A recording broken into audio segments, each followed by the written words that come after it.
Master बोला की माऊली. आताच्या शाळेमधील पहिल्या शाळेमध्ये काय फरक आहे सांग. हे बघा आताच्या शाळेचं तर द्या सोडून, खरी शाळा म्हणजे जुनी शाळा. अभ्यास बी म्हणजे तवाचा 10वीचा अभ्यास आणि आताचा 15वीचा अभ्यास एकच होता म्हणून धरा. शाळा सुटली, बेल वाजली की अख्ख्या गावात आवाज की बाबा हा शाळा सुटली.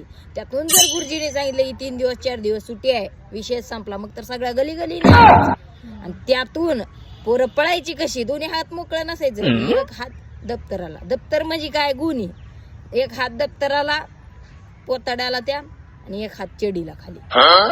दप्तराचा सुटला तर सुटला, खालचा नको सुटायला. बरोबर का. अशी पहिली शाळा. आणि दप्तरात काय असायचं, पुस्तकं थोडी असायची, खापराची पाटे, कवट बोर चिचा. दुपारच्या सुट्टीत हापशापाशी खेळ, कुठं वाळूपाशी खेळ, कुठं तळ्याला जा, नदीला जा. हे पहिली आठवणी. आता कुठं काय आहे तसलं. आता आई बापा जाते